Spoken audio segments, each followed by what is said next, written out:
Hello, I'm Deacon Busse, and this is my St. Joseph story.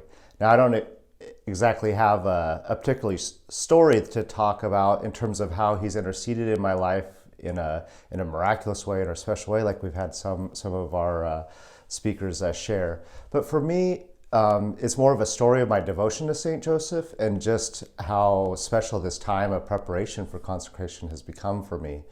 It all starts for me with St. Joseph. I wasn't raised with a particular devotion to him.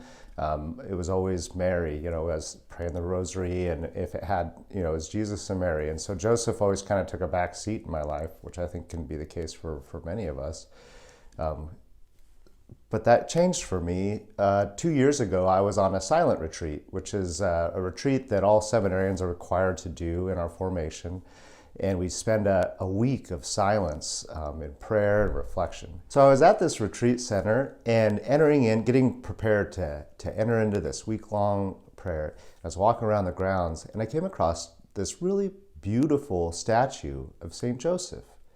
And in this statue, it depicts him as a young man, much like Father Calloway likes to depict him. Young man, St. Joseph, and he's standing there in his workshop. He's got like a little table. And in his hand is a boat. It's like a ship, and it's made out of wood, and he's got like a wooden tool, and he's carving the ship. And the significance of the statue, I think, is that the boat represents the bark of Peter, the church, and it was pointing to the way in which Joseph, the craftsman, the carpenter, helped to carve out the structure of the church, as he supported Christ and Mary. And so as that week of reflection and prayer progressed, I found myself, especially in these kind of infancy narratives of Jesus, really trying to enter into the frame of mind and to meditate on what it was like for Joseph as he was caring for our Blessed Mother and caring for the infant Jesus. And it was just a really fruitful retreat. And coming out of that, I kind of made a resolution to take Joseph on as a patron. So this is 2 years ago. And so I took him on as a patron. I try to do that every year, pick a saint to kind of be a patron. And I just found that he was really supportive of me throughout that process in that year.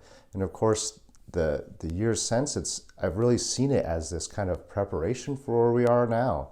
Not only as we embark, or as we've been going about this preparation for consecration of St. Joseph, we also see that the Holy Father has made this a year of St. Joseph. So we see a lot of movement of St. Joseph in there. And I see a lot of providence in my own personal life. On a personal note, in the last year, I've lost both my father and my grandfather.